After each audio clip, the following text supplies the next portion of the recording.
I love to tell the story of unseen things above, of Jesus and His glory, of Jesus and His love.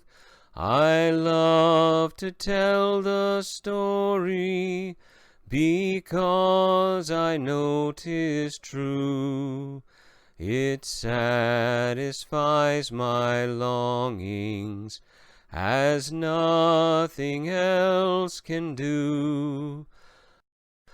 I love to tell the story, 'twill be my theme in glory, to tell the old story of Jesus and His love.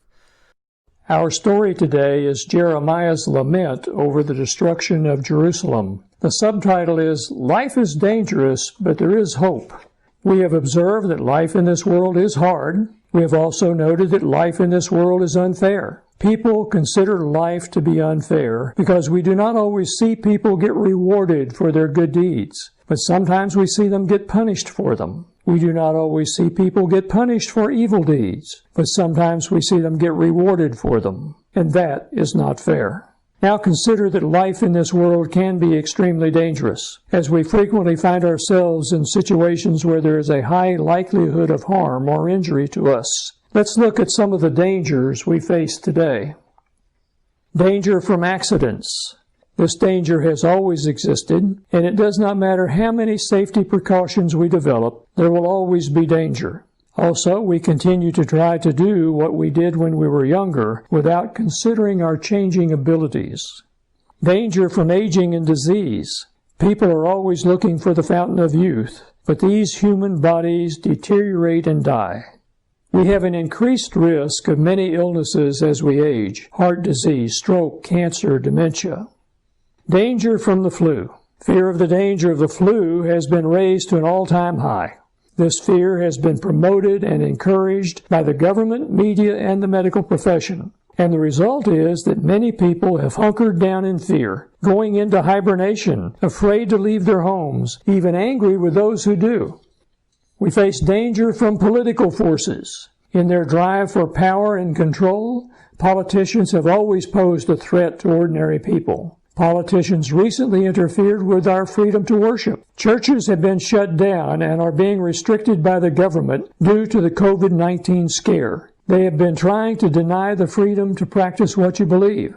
They demand that you accept and support alternative lifestyles. They demand that you accept and support the murder of babies.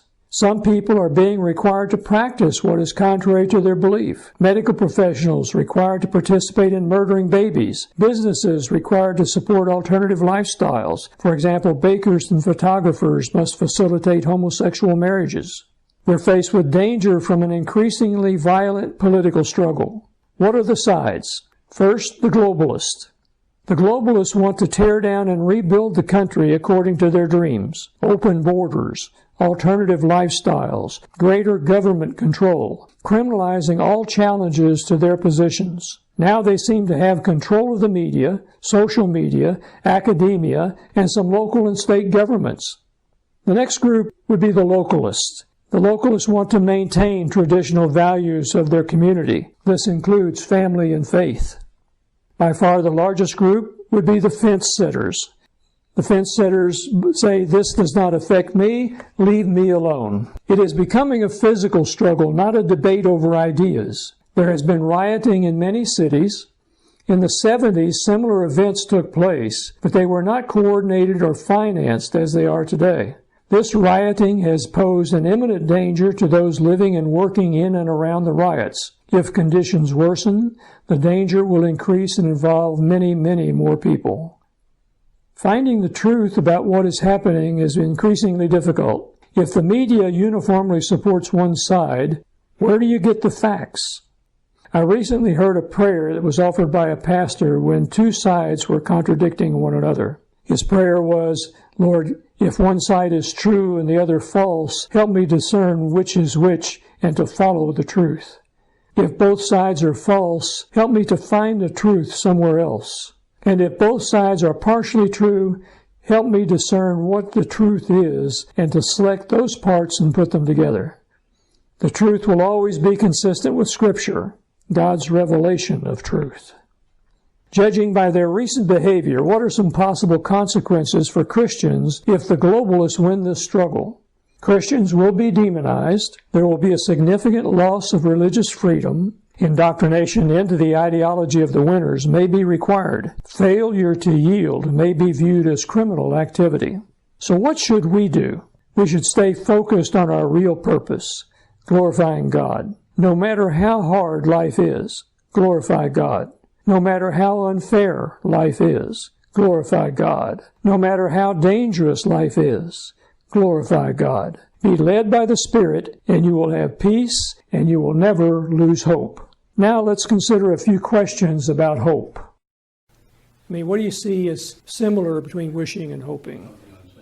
All right, so we're looking at something we can't see. It's something probably in the future that we're anticipating. Do we want it?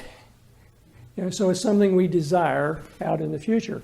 And if we wish for something, we hope for something, then that's something out there that we desire. But what then would be the difference between the two? We don't use the words interchangeably, so there is obviously some difference between them. What difference would we see between the two words? To me, I think a wish would be something not based on anything, and hope is something that you don't expect. Okay, so with hope, there is some expectation, some confidence that that's going to happen. It may or may not happen, but we have some expectation that it will and some degree of confidence that it will in general. So that's the way that you would distinguish between the two.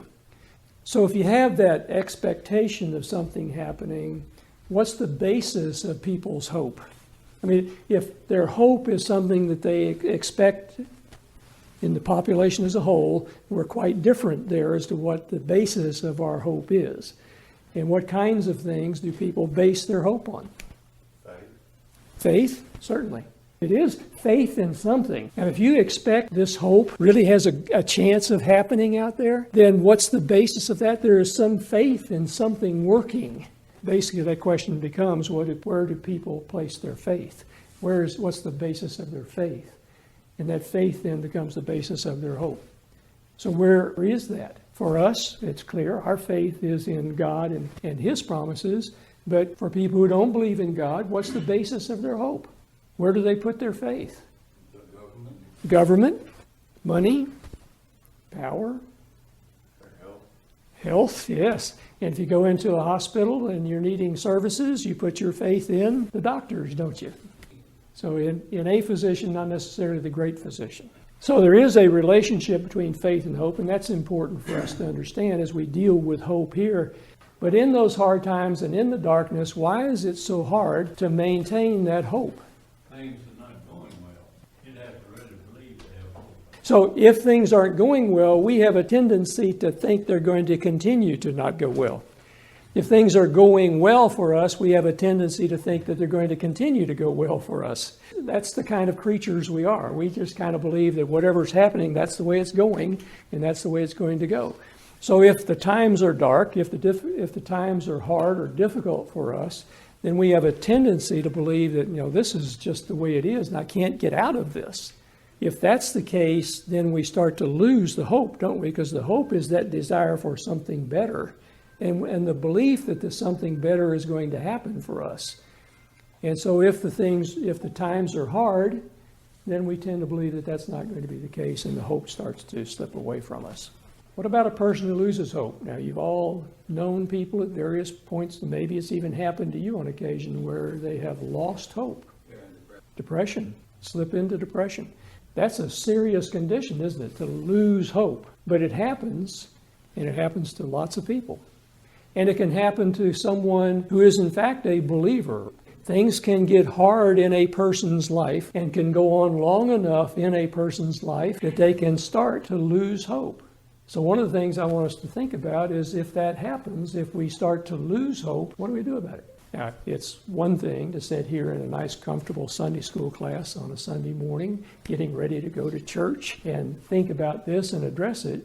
But it's another thing to deal with it in that time when things are really hard, when it's all dark and you can't see your way out. But what can you do? Sometimes it's helpful to think about these things in advance, so when you get to those points. What are your options? Okay, yeah, what are your options? Okay. Language or what? Seek professional help? There are times when a person needs the help of a professional. That can be a counseling from a pastor, it could be from somebody else, but help. Sometimes we need help from somebody to get us back on track because we failed to see. We're in that darkness, in that fog, and can't see our way through it, can't see past our nose. And so we may need some guidance and some help. On our own, what can we do? The Lord will give you strength. Okay, so prayer, we can do refocus. Because if we're in that darkness, then the tendency for us is to be very much focused on the darkness and on the problems and the hard times and all the issues that are going on. And we're so focused on those things that we forget there may be options, there may be alternatives, there may be other ways to look at the problem. A few minutes ago, we talked about some of the dangers we are facing today. One of those is a violent political struggle that some think may be the beginning of a new civil war in this country. As this increasingly large group of revolutionaries continues its attacks, consider what would happen if this rebellion moved into your community and your neighborhood. What dangers would that bring into your life, and how would they affect your hope? Our story today will be about the danger the prophet Jeremiah faced when he lived in Jerusalem as it fell to the Babylonians and was destroyed. In addition, Jeremiah faced danger from the Jews as he stood firmly for God, speaking the truth when people did not want to hear it. So this story could hold some important lessons for us today. Before we go to that story, I would like to review The Pianist, a film that tells a related story with lessons that may help us today. This movie is based on real-life events of the 20th century. It tells of the Nazi conquest of Poland and their program to exterminate the Jews in Poland, all told through the eyes of a Jewish Pole by the name of Waldek Spielmann. Waldek was one of the best pianists in Europe at that time. As we look at the story, we want to consider the increasing dangers that he and his fellow Jews faced under Nazi control. Also, think about how these dangers affected their hope, their confidence, and their expectations. We have 5 clips, one from each year from 1939 to 1943. Germany invaded Poland at the beginning of September 1939. A few days later, England and France declared war on Germany. But by the end of the month, in less than 30 days, Poland had fallen to the Nazis and remained under their control for more than 4 years. From the BBC in London, the British government, having received no reply to the ultimatum presented to the German government, has declared war on Nazi Germany. That's wonderful, wonderful. It is expected that within the next few hours, France will make a similar declaration. Poland is no longer alone. Oh, oh, oh. Wonderful, wonderful. What is it? It's where they're going to put us. What do you mean, put us? By order of the governor of the Warsaw district, Dr. Fischer, concerning the establishment of the Jewish district in Warsaw. There will be created a Jewish district in which all Jews living in Warsaw or moving to Warsaw will have to reside. Look here.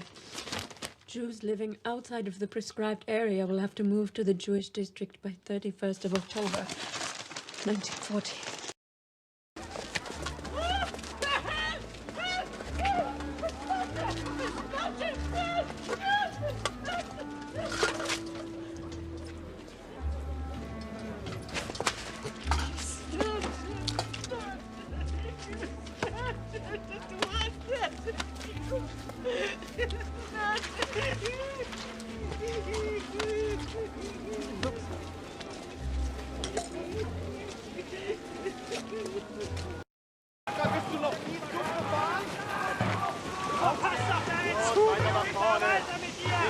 Alle vorgehen bis zum Ende des Fluges.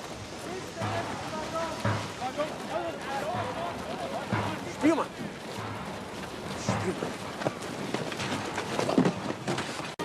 Papa! Papa! Mama, Alina! Alina! Mama! What do you think you're doing, Spielmann? I've saved your life! Now get out! Just go! Go! We're going to start the final resettlement now. We know what it means. We sent someone out. Zygmunt, a good man. His orders were to follow the trains out of Warsaw. He got to Sokołów. A local railwayman told him that the tracks divided, one branch leading to Treblinka. He said every day freight trains carrying people from Warsaw branched off to Treblinka and returned empty. No transports of food are ever seen on that line. And civilians are forbidden to approach the Treblinka station. They're exterminating us. And if you were living in that and witnessing your family members being executed by them, it would be hard. That's a time of darkness. Those are hard times. Those are difficult times. But this is really very much like our story for today. Because our story today is about the destruction of Jerusalem and Jeremiah's lament over the destruction of Jerusalem. In a lot of movies, you see sort of the big picture of the attempt to exterminate the Jews. In this one, you're living it with an individual, with the pianist. I mean, you're living this with him in this film. This individual and his friends and his family and their experiences.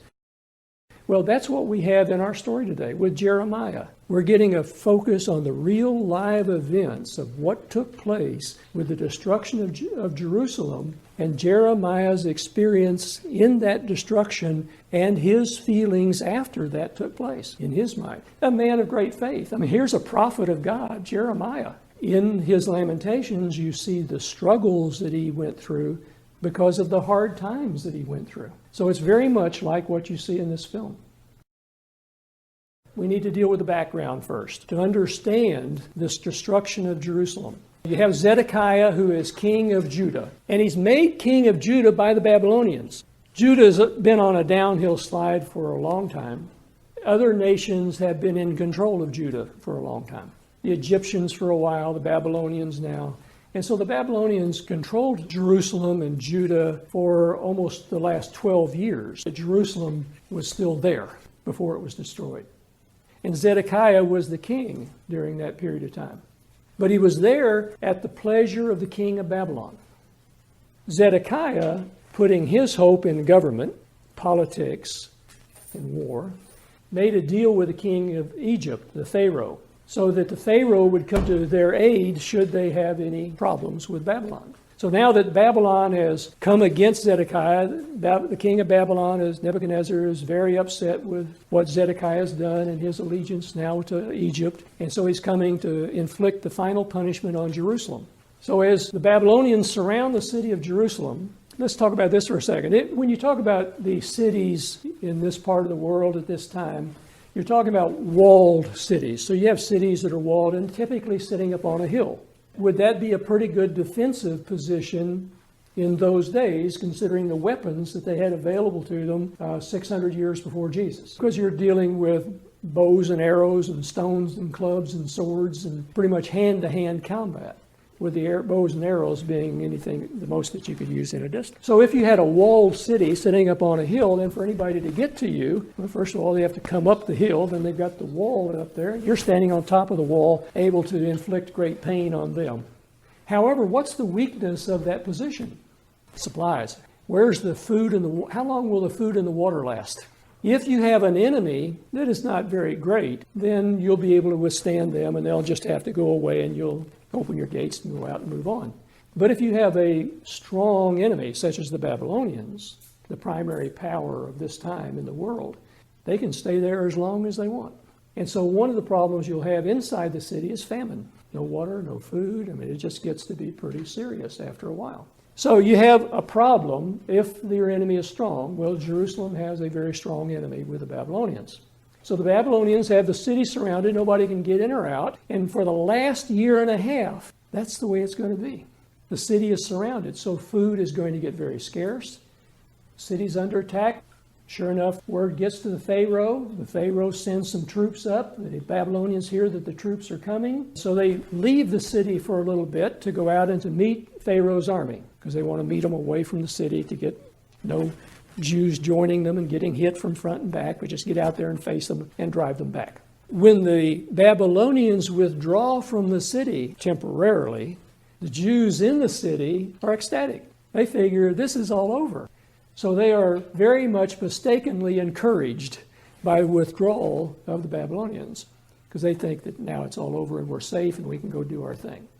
It does give them an opportunity to restock a little bit, to get outside, get some supplies in, and even Jeremiah attempts to go to his home city, which is in Benjamin, just a little bit north of Jerusalem. But as Jeremiah gets to the gate of the city to go out, they stop him and say, "You're just going to go to the side of the Babylonians, because you've been in here telling us all this time about all these horrible things that are going to happen to us. You're obviously sympathetic toward the Babylonians, and therefore we think you're just going out to join them, and we don't like it." So they took him and beat him and threw him into prison. And this isn't the first time that Jeremiah has been beaten and thrown into jail. This has happened to him before for speaking what God has told him to speak. While he's in prison, that doesn't slow him a bit. He continues to tell them that it's inevitable. God is going to inflict great pain upon the city of Jerusalem. And you have two choices. You can stay inside the city and either die of starvation, or you can surrender to the Babylonians, become a prisoner of war, but you'll live. So those are your choices. Now, what does that do to the morale of the troops and of the city? Well, that's what the leaders of the city thought. This doesn't do anything good for the morale. And so this can't continue. So it was decided by the leaders of the city that Jeremiah needed to be put to death. And if you were the leader of the city, you would probably conclude the same thing. You can't have this treasonous behavior going on inside. So they go to the king, and the king says, "I understand, do with him whatever you want." And this is where he gets thrown in the well. Remember, he gets thrown in the cistern, and it's dry, but he sinks in the mud. A little later, Zedekiah relents and has him pulled up from the cistern, and he is saved, and he isn't going to be killed as the leaders had wanted. Nonetheless, he's still in prison. He's still preaching the word. Babylonians are still attacking. People are still going hungry. And finally, after a year and a half, Jerusalem is taken over by the Babylonians. They come in, they burn what can be burned.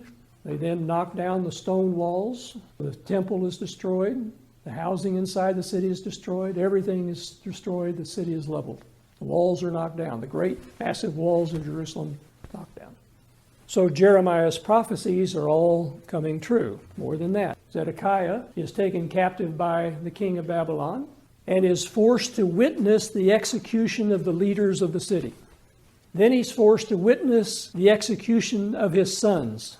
And then his eyes are plucked out. So the last thing that Zedekiah sees is the execution of his sons.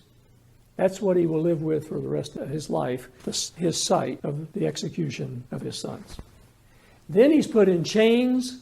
Then he's marched to Babylon, a few hundred miles through the desert, as a prisoner of war, where he will die in Babylon. Jeremiah, in the meantime, is at least released from prison, but he's left behind. Most of the leadership has been killed or taken prisoner. Jeremiah is left behind. But what is he left with? He's witnessed the decline of his great Judah, God's people in this land.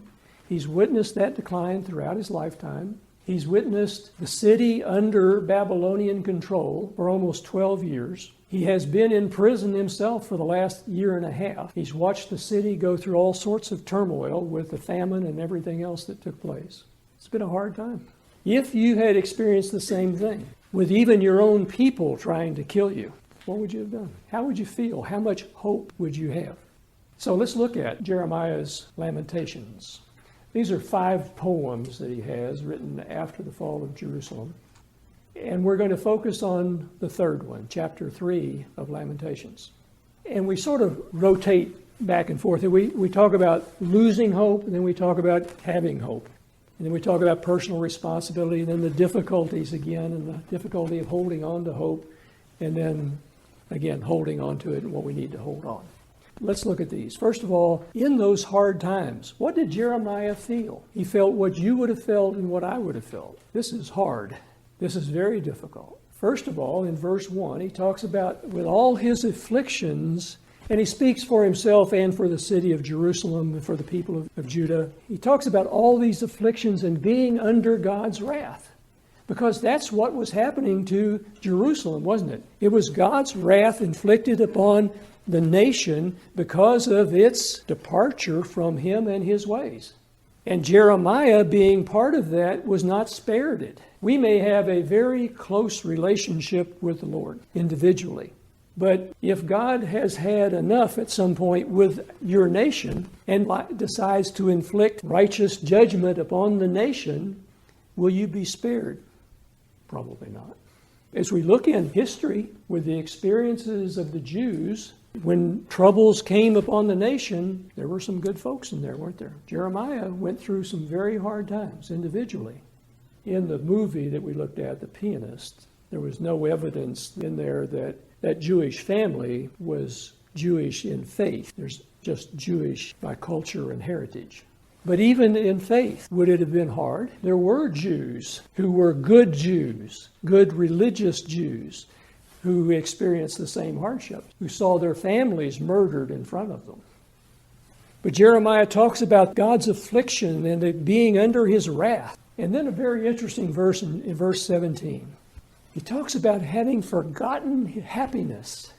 In other words, the darkness, the troubles, and the tribulations can all pile up so much that you even forget that you were ever happy.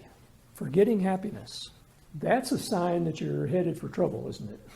When you can't remember being happy, you're pretty low. The danger point. Then he says, my endurance has perished, even my hope in the Lord. His ability to endure what's been inflicted is perishing, going away. I don't know that I can take any more. Even my hope. Because that can happen. It was happening to Jeremiah. This was such a burden. You see, when we read the stories in the Old Testament, or if we read the story of the Jews in the Holocaust, we tend to do it corporately and not as these individuals, people, real people experiencing these things. But as Jerusalem was being destroyed, there were real people there, some of whom believed God, probably were praying earnestly that he'd do something else, but they would have to wait for a better time. The problems in Jerusalem were most significant problems were for 1.5 years. For the Jews in Warsaw, longer than that, 5.5 years. My endurance has perished, and also my hope for the Lord. This is a key verse. This verse 20. He asked God to remember his affliction. God, remember, don't forget me. Remember my affliction. And then he says something I think is very significant, because I remember it all the time. That's where his focus was on his affliction. And that's what happens when we get into that darkness and in those troubles and in those trials and those tribulations. We get so focused on them, we forget the happiness, and all we can remember is the affliction. Even for Jeremiah, this was hard. I've had hard times in my life. I've had nothing like what he experienced.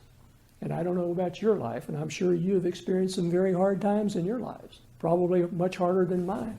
But I know that you haven't experienced anything as hard as what Jeremiah experienced or what Spielman experienced in Warsaw. So desperate times, but he clings to hope. He says, but I have hope. In this I have hope. And he's going to tell you what in this is. He says, first of all, God's mercies. God's mercies. They're new every morning. Where have I heard that? Great is thy faithfulness. Morning by morning, new mercies I see. That's the way the hymn writer put it. Morning by morning, new mercies I see.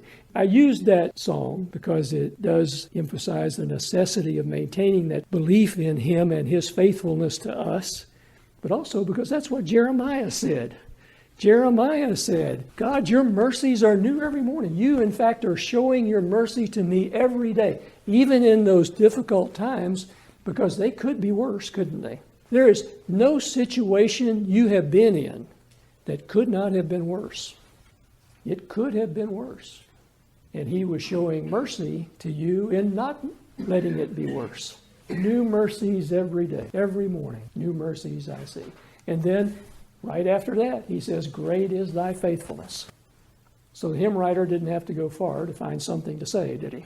Well, in fact, most hymns do have significant Bible passage as a significant motivation for the hymn. And that's what this hymn is about. It is about what Jeremiah is saying here, that in spite of those hard times, I cling to hope because of your faithfulness. You are faithful. Faithful meaning, of course, that he keeps his promises. He has made promises to us. We know that he keeps his promises. We also know that he doesn't keep them in our time frame. He doesn't keep them the way that we expect him to do them sometimes. But he's faithful. He keeps his promises. And that's what hope is. It is that confident expectation that God is going to be faithful and keep every promise that he has made to us. That's our hope.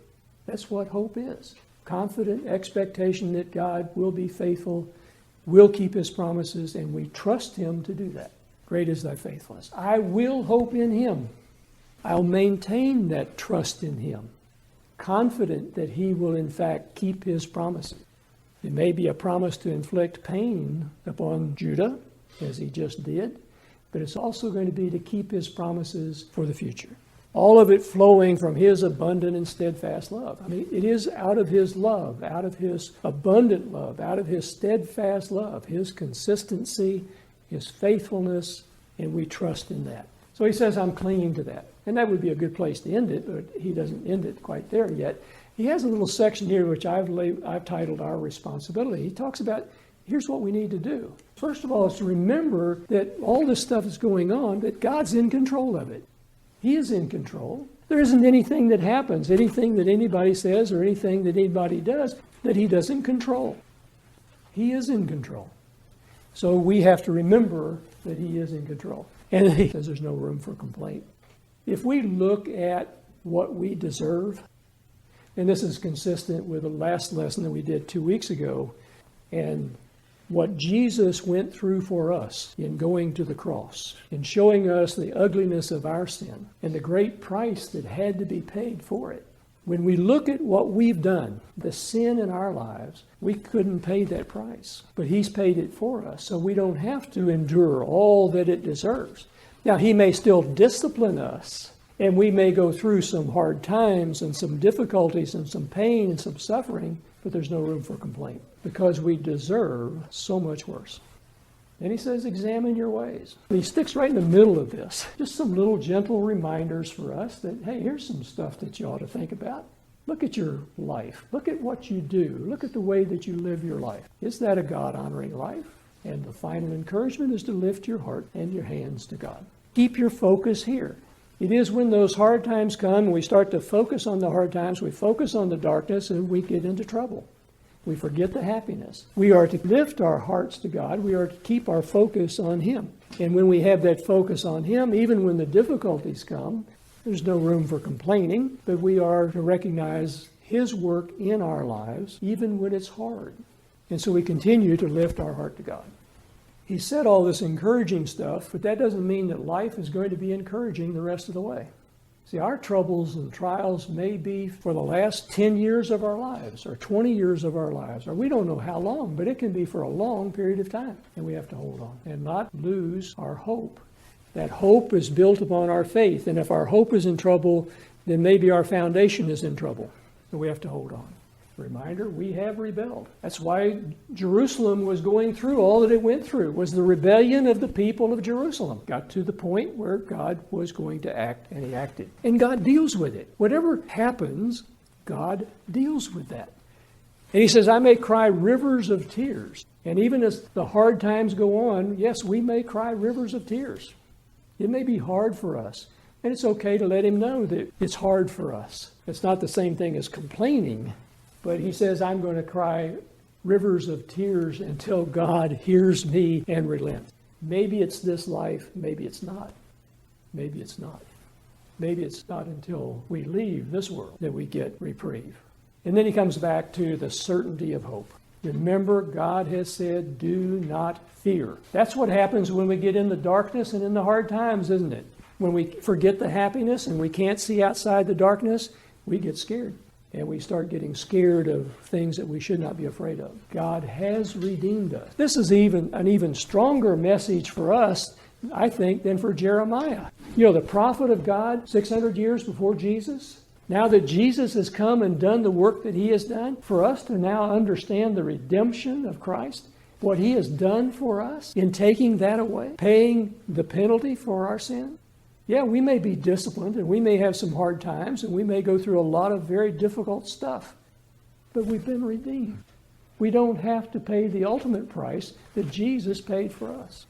And I love this last part. And there are two things he says here. It's two parts. First, he says, God has, and then he says, God will. In these few verses, he talks about God has seen all this stuff. He's heard all this stuff. Whatever it is, God has seen it and heard it and knows about it. There isn't anything that has happened in our lives or is happening in our lives that he doesn't know. So he knows that. And then he adds, God will. In various ways, he talks about God will deal with that. Those circumstances, whatever they are, God deals with those things in his time, in his way. Our problem is in trying to dictate to him or suggest to him when he should do it and how he should do it. But we're good at that. Some of us are really good at it. The conclusion is from 1 Peter, and this is a beautiful passage about hope. When he talks about this living hope. See, we have, by his great mercy, been given this great hope. When he has given us our faith, and he has given us the hope that is built upon that faith, it is out of his mercy that he has done that for us. Morning by morning, new mercies I see. We have an inheritance in heaven. See, that's the ultimate promise to us, isn't it? Pinnacle of the promises of God. That we are going to spend eternity with him in heaven. Now that's the promise that we can cling to. If we lose that, we will be in trouble in any situation. We can get into deep trouble in any situation if we lose sight of that for a moment, that he has promised us this grand inheritance that he is keeping for us in heaven. That certainty that we have. We know that we will be with him forever, and in that we rejoice. Now that's something to rejoice about, and that's nothing to despair about. Even in our trials, we rejoice. And we can because we hold on to that promise. We know that he has that inheritance for us. As his children, we will inherit that place. I love to tell the story.